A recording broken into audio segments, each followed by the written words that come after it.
So now, showcasing Nigerian culture and telling our story is something that should be done regularly through our movies. In order to showcase the diverse cultures, we have been blessed with this nature. We've seen various movies that have successfully done that and in return receive accolades for their unique presentation of our heritage. One film that successfully done that is Afamefuna. Now, Afamefuna, the Unwan boy story, which boasts as the first feature-length film on the Igbo apprentice system, landed on Netflix on Friday, 29th of March this year. The significance of Afamefuna, the Unwan boy story film, is the revitalization of the community's economy by allowing successful Igbo men to pass on their knowledge and blessings to their apprentice, perpetuating the cycle of wealth recreation. Undoubtedly, the movie stands as a statement to the rich cultural tapestry of the Igbo community, woven into the intriguing plots of entrepreneurship and the quest for economic rejuvenation through lens of love, betrayal, and redemption. So joining us now to discuss this importance of this movie that sheds light on the Igbo culture and also the forthcoming AMVCA Awards and more is the lead actor himself of Afamefuna himself, Stan Nze. Welcome to Arise 360. Thank you for having me. This is my first time seeing you in person. Same. This is my first time here, by the way. Yes, you just mentioned that this is your first time in Arise. Yeah. We're so happy to have you. So good to be here. And what took you so long to be here? Well, schedule sometimes. I've never just been here. It's never just worked out, but I'm glad it has nice, today. Nice. And then, like I said, this is my first time seeing you in person. It's so hard to see you just walk down the road. Where do you hang out? Where do you chill? Do I really hang out? The question should be, do you hang out? Well, I don't really go out as well, but I've never seen you even on the red carpet. No, but yeah, you guys have interviewed me a few times. I do red carpets. Okay. I do premieres. Yeah, I know that's the most events that I would attend. I do comedy shows. I hang out with friends sometimes. Very rarely, because of course what happens with Nollywood is you're almost scheduled to film round the clock. All year round. But in recent times, with family, of course, a growing family, have tried to reschedule now and try to, create time for family and create time for friends and do more meaningful work as to just jumping from set to set and just trying to, be everywhere. Okay, so you're saying that when you were much younger, before your family, you were taking on all sorts of roles? Well, I would take on a lot. Okay. So what's a lot to you? In a month? How many At projects? least 4 films. Whoa, yes. You can actually do 4 films Yes, in a TV month. films. It takes about, a week to shoot what we see on YouTube and, of course, on TV, sometimes less. When you're shooting big screen, when it's for cinemas and for streamers, it takes way more than that. Sometimes the whole month, sometimes 2, depending on the schedule of the production. So yes. Okay, so now you're saying you're rejecting them now. Not that I'm rejecting. I'm just Netflix ones. No, I'm still doing everything. I mean, my wife and I have a YouTube channel, on our own YouTube channel. We still make films for YouTube and all, but I'm not just going to be doing everything. I'm just scheduling and just creating more time for family. So it means that I'm not going to be available all the time. Okay, that's okay. That's fine. So now, Stan Nze, who are you? We've seen the whole big celebrity, the glam, the glitz. You've been in movies like Rattlesnake, which is one of my favorite Nigerian movies, by the way, and the TV series Tinsel. But we want to know, who are you personally? Your vibe, your behavior, your personality. How do you move? So Stan Nze is a guy next door. I'm a very simple guy. I like to have fun. I like to be happy. I like my peace. Anywhere that there's peace and harmony and love is where you'll find me, always. I love God. I'm a family guy. I love family. I love, my intimacy, my private space. I like for people to be happy. You know, I've been acting professionally since 2009. Gone for a few trainings. I studied computer science at Nnamdi Azikiwe University, Oka. And that's where I started acting from stage in school. And since then, it's been blossoming. Of course, I didn't just start as the standards that everybody knows of now. I started from small roles on TV, 1 scene, 2 scenes, 1 episode, 2 episodes. And yeah, like you mentioned Tinsel, right? I got on Tinsel 2011. You know, and it started with a small role. I was just like a regular guy in the bar. And then it blossomed to what people eventually knew as Telema Soldier, and it was making people laugh. I don't think that comedy is my forte. Okay. I just had to do it at the time to make people laugh, and because that was what was available. So acting in Nigeria, you have to do everything, right? Okay. And people sort of just thought I did it well, but it's not I don't think it's my strength. Drama is my strength, but you know, definitely like you in drama. I just try. I try. I want to be versatile. I want to be known as a versatile actor. So I always try my best to make sure to try and fit into every role that I'm given. Roles. Now, so I noticed you actually studied acting. Yes. Wow. Did you always have this feeling that you were going to be a big star, like in the acting industry? Because some people just dive into acting, but for you to study it, to get skills in it, how did that happen? I mean, for anything that anyone would do, you should, hone it. Like, talent is not enough. It's never enough.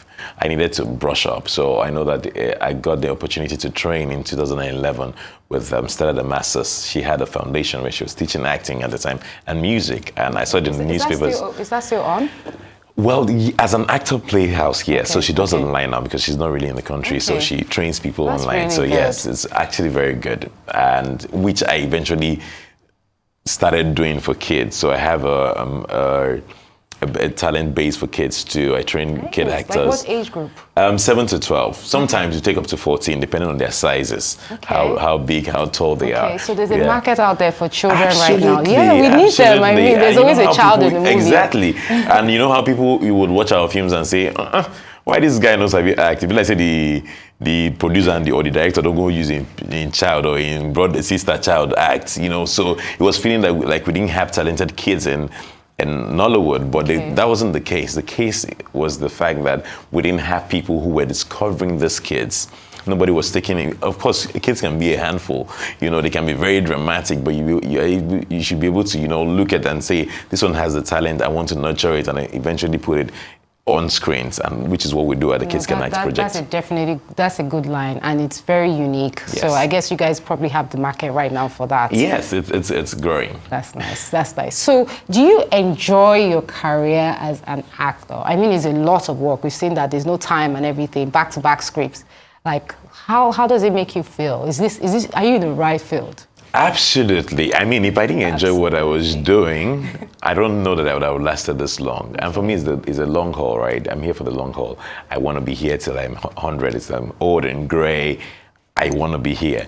There are times it can be frustrating. You're shooting late nights. You don't feel like doing it. The schedules are clashing. It's a lot of demand, especially when you grow.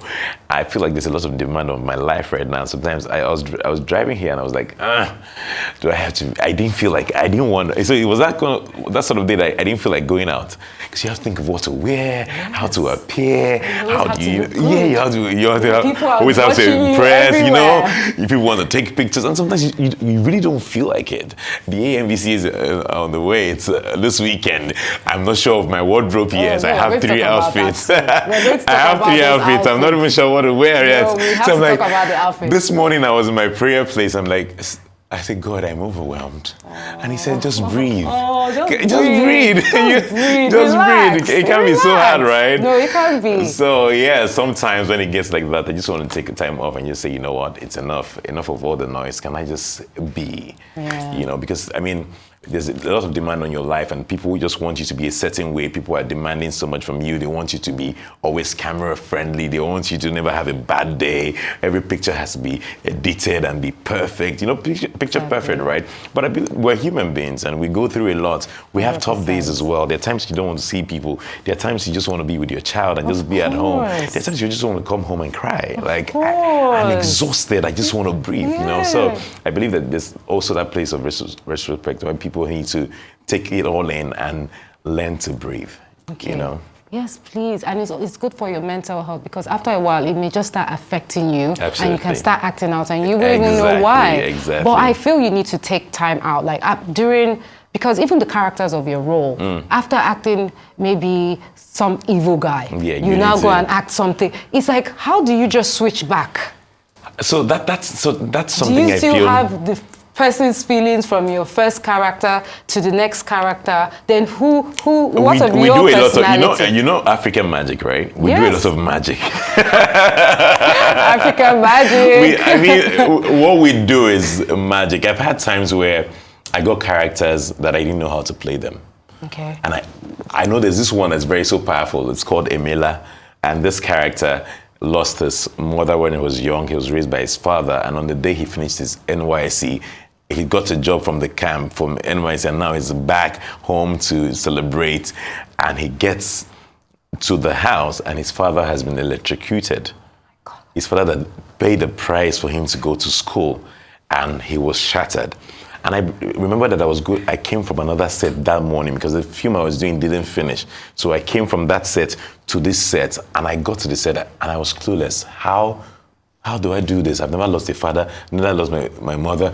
My grandparents are late, and they were gray and old. So for me, I don't know that I would draw strength. You know how people say, remember something that's happened to you? None of this has happened. You couldn't relate at all. And it was John Njama directing, and I know I said to John Njama, please, can we start from... They sent me the first scene, and it was a heavy scene. After I saw him, I think we shot one scene, and the second scene was after I saw him in the bathroom. I said, this is like the heaviest scene in the film. Why are we starting from here? And he was like, Stan, where should we start? Because the film is heavy from beginning to end. You have to get into it now or never.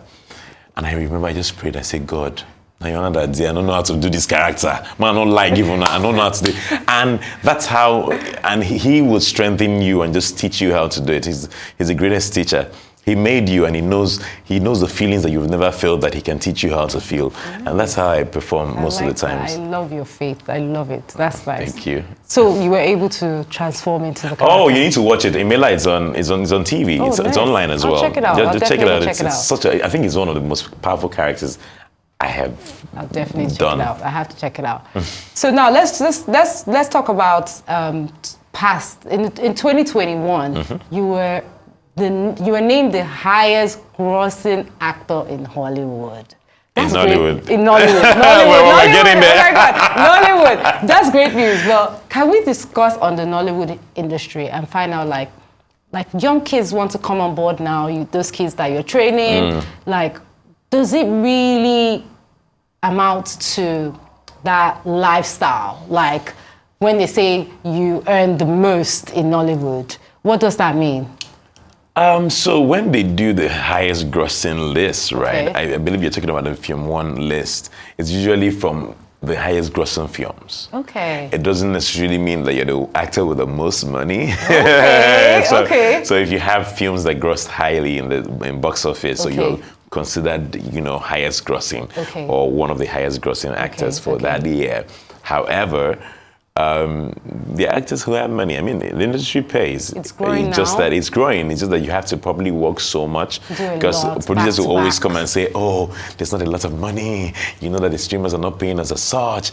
That's why actors, I wish I could do just one film in the year and I say, I'm done. Okay. But by the time your bill is knocking on your door like this, you're looking at the lights bill, you're looking at, of course, electricity bill, you're looking at, housing, a lot that you need to do. And the lifestyle, you have to appear, you have to keep on, you have to pay your stylist, you have to pay for 100%. Hair, you have to, the lifestyle is expensive, but I always to try to create a balance. I mean, you don't have to be everywhere. You don't have to do it all. You know, invest, do the things that are necessary, take time out. You know, you'd have to do. You don't have to prove any point to anybody. Definitely. You know, so you need to be validated by your own self and not be dependent on validation from other people and social media. Otherwise, you'll be working under so much pressure. Okay. Thank you for that. Good advice. So now we want to talk about your latest project, Afamefuna. I don't know why I can't pronounce that. Afamefuna. Afamefuna. May my name never be forgotten. So that's what it means. That's what it means. Afamefuna. Yes, that's it. Okay, nice. So you were the main character of the movie. You had the leading role. It trended at number 1 for weeks on Netflix. About a month. Like I kept on seeing it. I didn't watch it. It was still there. I was like, okay, let me just watch it. Let me just watch it, yeah. I mean, when it started, I was like, oh my God, this is actually nice. I'm so happy I watched it. So what did this project mean to you? Was it a true life story? How did you just fit in? Because let me tell you something, you played the role to the T. Thank you. It was brilliant. Thank you. So I'm a very cultural person. I like anything that borders on culture and tradition. I mean, you cannot be more white than the white man. I mean, there's not so much you can do with the white story or the white man's story. So I'm so grateful for this time in the industry where people are telling indigenous stories, whether it's Yoruba, Hausa, or Igbo, or whatever language it is. So I was called to do a proof of concept for this. We shot it last year, by the way. Okay. But I think a year or two before that, I think about a bit over a year, I was called to do a proof of concept by some people. I said, okay, why not? Yeah, we did that. And after a long while, I didn't hear from them. I'm like, okay, maybe they will never make the movie. And eventually, they called and I read the script and I thought it was one of the most powerful scripts I've read from the industry. Nice. It was not just about the fact that it had the Igbo apprenticeship system engraved in it. It was a beautiful love story. And with this material, I knew we were going to reach the world. People are going to know for a fact what the Igbo people are, what the Nigerian spirit is, because the Igbo apprenticeship system is just not about Igbos. It's about the African spirit, the hustle spirit, the Nigerian spirit, the go-getting spirit, the do it regardless of anything or whatever obstacle it might be. And that's what this movie showcases. And little wonder people really identify with it. You know, someone was talking about it, you know, before I came into the studio. She's Yoruba, but she enjoyed it. I get DMs almost every other day saying, this film, I didn't understand what they were saying. I was just reading, but everything was true to the Nigerian spirit. And that's what I'm most grateful to God for, the fact that people could connect. For me, that's the highest award you can get from any material. The fact that people watch and they can relate to it, and it feels like it has changed them. They've learned a thing or two. People that are not Igbos are now saying, I want to learn how to speak Igbo. Oh, I want to marry an Igbo man. Oh, love me like an Igbo man would do. You know, so there's so much to sell from this. And I believe that if we Nigerians can connect to it this much, even people in the diaspora, even the white people from other culture, would enjoy it. Yeah, it definitely trended around the world, not just in Nigeria. Absolutely. So people around the world watched it, like all cultures, all tribes. Yeah, we're so glad. And it's so funny because I learned about the Igbo apprentice system that was highly portrayed in the movie.